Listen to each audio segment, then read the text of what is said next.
ইচ্ছা যখন যেটা চাইছে তাই দিছেন, তো এই ছেলের কাছ থেকে আপনি ভালো কিছু আশা করেন কিভাবে? এই মেয়ের কাছ থেকে আপনি ভালো কিছু আশা করেন কিভাবে? সেদিন একটা খবর শুনলাম, ছেলে বাবার কাছে আবদার করছে আমাকে R15 কিনে দিতে হবে, R15 কিনে না দিলে আমি মরে যাব। বাবা দেয় নেই, তো সন্তান গেছে গিয়ে আত্মহত্যা করতে। এই সন্তান আত্মহত্যা করার সুযোগ পাইলো কিভাবে? ওই যে ছোটকাল থেকে যা চাইছে তাই দিছেন।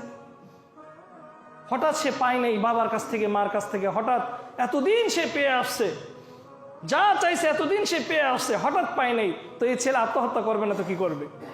আপনি তাকে কেন সচ্ছলতা এবং অসচ্ছলতা এই জিনিসটা শেখান নাই? কেন সবসময় বুঝানলেন যে না তুমি যা চাইবে তাই পাবা? সন্তান একটা হোক না কেন, সন্তান আপনার একটাই হোক, তো ওই সন্তানটাকে আপনি শিখাবেন না? আদব কায়দা শিখাবেন না? আখলাক শিখাবেন না? তাকে যেভাবে ইচ্ছা সেভাবে ছেড়ে দিলেন কেন? তো বড় হয়ে আবার আপনি বলতেছেন হুজুর একটু বাবা মার প্রতি আদব শিখানোর ওয়াজটা করেন। আপনি তো আপনার সন্তানের উপর আদব কায়দা ঠিক রাখেন নাই, তা আপনি এই ছেলের কাছ থেকে কি আশা করবেন? অধিকাংশ বাবা মা আজকে ছেলেদেরকে ছেড়ে দিস, অধিকাংশ, মানে কষ্ট নিয়ে না, কথাগুলো সত্য।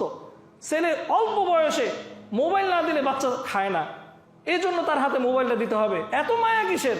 মোবাইলটা না দিয়ে দেখে না সে না খায় মরবে নাকি? যখন সে ক্ষুধার্ত হবে সে এমনি বলবে আম্মা একটু খাইতে দাও, খিদা লাগছে, মরে যেতেছে কে খাইয়ে।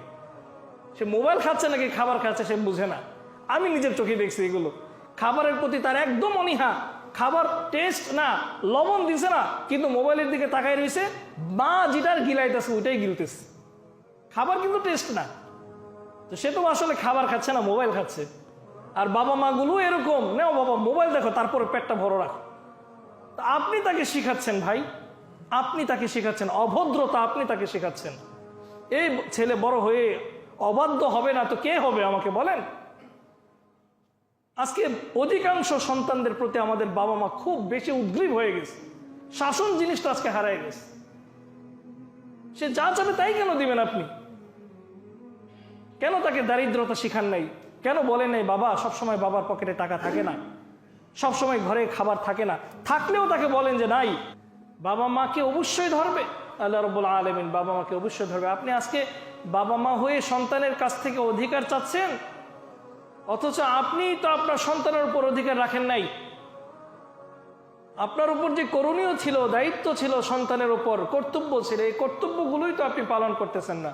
তো বড় হয়ে এই সন্তানের কাছ থেকে আপনি অধিকার চান কিভাবে? এজন্যই শুরুতে বলেছিলাম, গাছে আপনি পানি ঢাললেন না, তো ওই গাছ থেকে ফলের আশা করেন কিভাবে?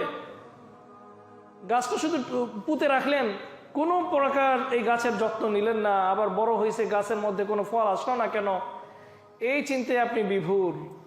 হবে না, তো হবে না। তাই বাবা মা হওয়া শুধু বাবা মা হয়ে গেলাম বিষয়টা এরকম না। বড় হয়ে গেছে সন্তান, তার কাছ থেকে শুধুমাত্র আমি কামাই রোজগার খাবো আর ভালো ভালো আচরণ আমি তার কাছ থেকে পাবো, এ আশা রাখেন না। আপনার অধিকারগুলো আপনি ঠিকভাবে রেখেছেন কিনা, পালন করেছেন কিনা, এটা দেখতে হবে। উত্তম আখলাক হতে হবে বাবা মার, তখন ওই সন্তানকে শেখানো সম্ভব। আজকে অধিকাংশ গার্ডিয়ানরা সন্তানের কথা উদ্বোস করে। সন্তান যদি বলে আমি মাদ্রাসায় পড়বো না, আমি স্কুলে পড়বো না, তো বাবা মা তার প্রতি আবেগ দেখিয়ে বলে হা হা হা ঠিক আছে ঠিক আছে, তুমি যেখানে মন চাই ওখানে পড়তে। যেখানে আপনার উচিত ছিল সন্তানের নাকে দড়ি দিয়ে সন্তানকে ঘোরানো, সেখানে সন্তান আপনার নাকে দড়ি দিয়ে ঘোরায়। এই সন্তান তো বড় হয়ে ভালো কিছু তার কাছ থেকে আশা করা যায় না। আল্লাহ মাফ করো।